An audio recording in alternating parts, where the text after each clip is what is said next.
Hello dear, this is Kavita. Welcome to our channel Biology Bright Beginning. I hope you are doing well, and today's topic is structural organization in animal, that is different type of animal tissue. In this topic we will discuss about history related to tissue and structure of epithelium tissue and the whole classification of the tissue. Okay dear, now come to the point. अगर हम बात करें in case of protozoans, तो protozoans means prokaryotic cell जो होता है unicellular organism होता है, मीन्स एक सिंगल सेल से मिलके बना होता है. But in case of eukaryotic means in case of metazoans, वो क्या होते हैं, मल्टी सेलुलर ऑर्गेनिज्म होते हैं. मीन्स ये ढेर सारे स्मॉल सेल से मिलके बने होते हैं. That mean a group of cells in which cells are similar in structure, function and origin is called tissue. Means अगर कोई cells group of cells है तो उसका similar structure है, means A बिल्कुल same है और उनका function और origin भी same है, तो इसको हम क्या कहेंगे, tissue कहेंगे.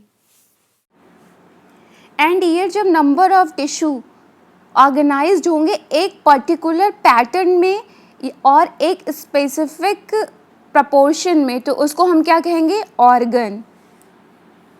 When two and more organ perform a common function then it is known as organ system. Like in digestive system there is mouth, stomach, large intestine, small intestine, anus, etc. Okay dear, now come to the history portion. Study of tissue is known as histology, father of modern histology and descriptive anatomy. Known as Bichat, a scientist named Bichat. Word animal tissue is also coined by Bichat. Means Bichat, a scientist who is father of modern histology and descriptive anatomy, as well as word animal tissue is coined by Bichat. Next, word epithelium was given by a scientist named Ruysch. And histology word was given by a scientist named Mayer. Please don't confuse, means father of modern histology is Bichat, but the word histology was given by a scientist Mayer. Please be remembered. Now come to the next point. Detailed study of tissue is called microscopic anatomy. Means detailed study of tissue is called microscopic anatomy. And founder of microscopic anatomy is Marcello Malpighi. And here I tell you one thing, Marcello Malpighi एक Italian biologist थे as well as physician भी थे. वो इनका इतना बड़ा योगदान है बायोलॉजिकल सिस्टम में कि इनके नाम पे बहुत सारे बायोलॉजिकल सिस्टम में नाम दिए गए हैं, जैसे कि एक्सक्रीटरी सिस्टम में Malpighian capsules and Malpighian pyramid kidney में बोला गया है, और इन इंसेक्ट्स में मैल्पीजियन टिब्यूल्स जो आप आगे पढ़ोगे, और लिम्फॉइड स्प्लेनिक लिम्फॉइड नोड्यूल में Malpighian bodies of the spleen कहा गया है. और ऑल्सो बॉटनिकल फैमिली, उसमें भी एक मैल्पीजिएसी एक फैमिली का नाम रखा गया है इनके नाम पे. और इन्होंने विलियम हार्वे के साथ मिलके सबसे पहले रेड ब्लड सेल्स को अंडर माइक्रोस्कोप इन लोगों ने ऑब्जर्व किया. इनका बहुत बड़ा कंट्रीब्यूशन है बायोलॉजी फील्ड में. Okay dear, now come to the classification part of animal tissue. Okay, let's discuss the classification. इसको क्लासीफाई किया गया है 4 पार्ट में एनिमल टिश्यू को. First one is epithelial tissue, इसको एपिथेलियम भी बोलते हैं. इसका काम है ऑर्गन को कवर करना और उसको प्रोटेक्ट करना. Next one is connective tissue. Connective tissue का काम है कि डिफरेंट टाइप के स्ट्रक्चर्स जो होते हैं उनको आपस में कनेक्ट करना और बॉडी को सपोर्ट प्रोवाइड करना और बॉडी में न्यूट्रिशंस या फिर किसी भी टाइप के सब्सटेंस का ट्रांसपोर्ट करना। और next one is muscular tissue. Muscular tissue इसका काम है कॉन्ट्रैक्शन और लोकोमोशन में। Last one is nervous tissue. Nervous tissue इसका काम है कि इम्पल्स को बॉडी में जनरेट करना और कंडक्ट करना। मीन्स बॉडी के डिफरेंट पार्ट से इंफॉर्मेशन ब्रेन को पहुंचाना और ब्रेन से इंफॉर्मेशन डिफरेंट टाइप्स के बॉडी पार्ट को पहुंचाना। नेक्स्ट एपिथेलियल टिश्यू को डिवाइड किया गया है 2 पार्ट में। First one is simple epithelium and second one is compound epithelium. Simple epithelium means single layered होता है, हम इसको आगे डिटेल डिस्कस करेंगे। And compound epithelium is multi layered, ये मल्टी लेयर्ड होता है।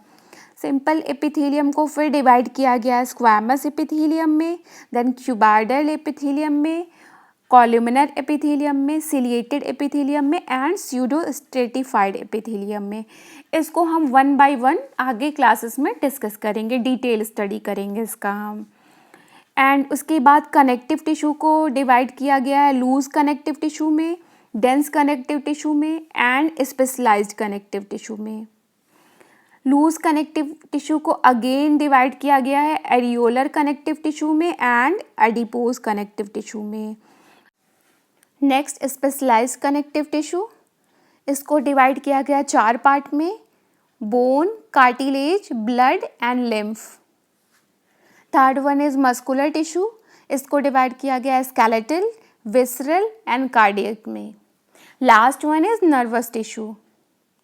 इन सबको हम अपकमिंग क्लासेस में इसको 1 बाय 1 डिटेल स्टडी करेंगे। ओके डियर, एपिथेलियम टिश्यू क्या है, एक बार हम इसका बेसिक समझ लेते हैं। इसके बारे में हमें बेसिक समझना बहुत ज़रूरी है। अगर देखा जाए तो मतलब एम्ब्रियोनिक डेवलपमेंट के टाइम एपिथेलियम टिश्यू सबसे पहले ओरिजिनेट हुआ। Means first originates epithelium tissue. और देखा जाए तो एपिथेलियम टिश्यू में पावर ऑफ रीजनरेशन होता है। और वहीं पे अगर नर्वस टिश्यू में देखा जाए तो उसमें या फिर ना के बराबर या फिर लीस्ट पावर ऑफ रीजनरेशन या फिर ना के बराबर। आप कहिए, एक तरह से आप कह सकते हैं कि नर्वस टिश्यू में पावर ऑफ रीजनरेशन एब्सेंट होता है, बट एपिथेलियम टिश्यू में पावर ऑफ रीजनरेशन होता है। एपिथेलियम टिश्यू प्रोवाइड करता है एक covering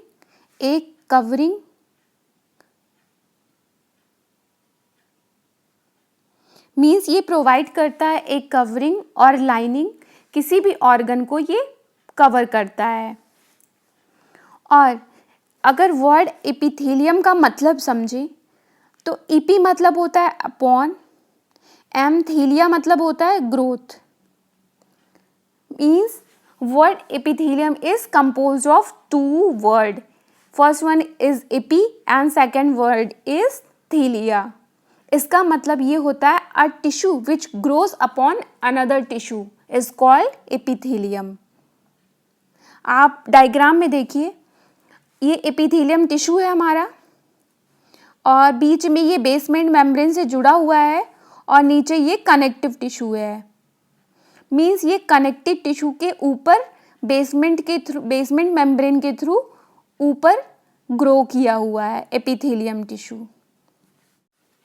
okay dear, now come to the diagram portion. अगर एपिथेलियम सेल्स की बात करें तो ये बहुत ही कॉम्पैक्टली अरेंज्ड होते हैं। मीन्स इनके बीच में इंटरसेलुलर स्पेस नहीं होता है और बहुत ही लिटिल अमाउंट में इंटरसेलुलर मैट्रिक्स प्रेजेंट होता है।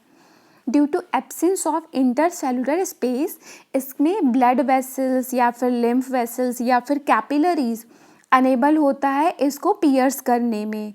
तो क्या होता है, न्यूट्रिशन इसको फिर कैसे मिलेगा? इसको न्यूट्रिशन मिलता है कनेक्टिव टिश्यू की हेल्प से। मीन्स कनेक्टिव टिश्यू जो होता है इसको न्यूट्रिशन प्रोवाइड करता है।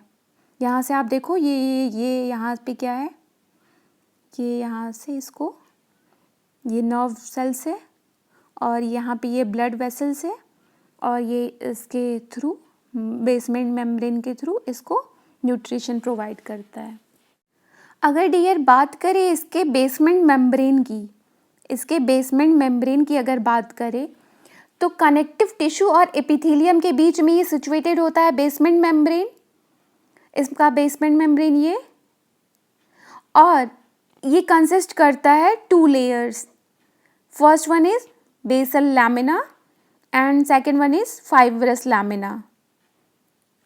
Basal lamina and fibrous lamina. Basal lamina again divide होता है लैमिना ल्यूसिडा में और लैमिना डेंसा में। जो लैमिना ल्यूसिडा होता है वो स्लाइटली ट्रांसपेरेंट होता है कंपैरिजन टू लैमिना डेंसा। नाम से ही आपको क्लियर है। अगर बेसल लैमिना की बात करें तो ये किधर होता है, टुवर्ड्स एपिथेलियम, मीन्स ये एपिथेलियम के साइड्स में होता है। बेसल लैमिना एपिथेलियम के साइड में होता है। और इसका अगर कंपोजिशन देखा जाए तो ये इसका ग्लाइकोप्रोटीन, लैमिनीन, इंटैक्टीन एंड प्रोटियोग्लाइकन, इसका कंपोजिशन मीन्स इन चारों चीज़ों से मिलके बना होता है बेसल लैमिना। और जनरली जो बेसल लैमिना है ये कौन सिक्रीट करता है, इसको सिक्रीट कौन करेगा, मीन्स ये बेसल लैमिना एपिथेलियल सेल्स के साइड है, इसको सिक्रीट एपिथेलियल सेल्स करेगा। बेसल लैमिना को कौन सिक्रीट करेगा, ये secreted by epithelial cell, please be remember. वहीं अगर फाइब्रस लैमिना की बात करें तो ये किधर होता है, ये कनेक्टिव टिश्यू की साइड होता है। मतलब फाइब्रस लैमिना कनेक्टिव टिश्यू के साइड होता है। तो याद रखने का ट्रिक है, जो जिसके साइड होगा उसको वही सिक्रीट करेगा। मीन अगर बेसल लैमिना किधर था, एपिथेलियम के साइड था, तो उसको सिक्रीट कौन कर रहा था, एपिथेलियम टिश्यू। लेकिन फाइब्रस लैमिना किधर है, ये है कनेक्टिव टिश्यू के साइड में, मतलब इसको सिक्रीट कौन करेगा, इसको कनेक्टिव टिश्यू सिक्रीट करेगा। अगर फाइब्रस लैमिना के कंपोनेंट की बात करें तो ये कोलेजन और रेटिकुलर, क्योंकि ये इस नाम से ही क्लियर है फाइब्रस लैमिना है मतलब फाइब्रस है काफ़ी, तो ये किससे मिलके बना होगा, कोलेजन और रेटिकुलर फाइबर, मीन्स ये मिलके बना होगा कोलेजन एंड रेटिकुलर फाइबर से मिलके बना होगा। कोलेजन एंड रेटिकुलर फाइबर से ये मिलके बना होगा, जो कि सस्पेंडेड कहाँ पे होगा, वो उसका जो मैट्रिक्स होगा वो म्यूकोपॉलीसैकेराइड होगा। क्यों म्यूकोपॉलीसैकेराइड अब क्यों होगा, क्योंकि कनेक्टिव टिश्यू जब इसको सिक्रीट करता है, मीन्स फाइब्रस लैमिना को जब कनेक्टिव टिश्यू सिक्रीट कर रहा है तो उसका कुछ कंपोनेंट मैच करेगा किससे, कनेक्टिव टिश्यू से। अगर कनेक्टिव टिश्यू का हम आगे पढ़ेंगे कि कनेक्टिव टिश्यू का जो मैट्रिक्स होता है वो म्यूकोपॉलीसैकेराइड होगा। इट मीन्स कि जो फाइब्रस लैमिना है उसका भी जो मैट्रिक्स होगा वो म्यूकोपॉलीसैकेराइड होगा। If we talk about mucopolysaccharide तो हम इसको आगे डिटेल में पढ़ेंगे, बट अभी के लिए इतना जान लीजिए कि जो म्यूकोपॉलीसैकेराइड है वो हाइल्यूरोनिक एसिड का एक फॉर्म है, और जिसको कि हम ग्लाइकोसामिन ग्लाइकन्स भी कहते हैं, जो कि एक लॉन्ग अनब्रांच्ड पॉलीसैकेराइड्स है, जिसको हम आगे बायोमॉलिक्यूल्स में हम इसको डिटेल स्टडी करेंगे। Okay dear, this is all about classification of animal tissue and history related to this and some basics of epithelium tissue. And next lecture related to structural organization in animal we will discuss in next class. And here I tell you one thing, please subscribe and like my channel if you like. And तब तक के लिए bye and take care.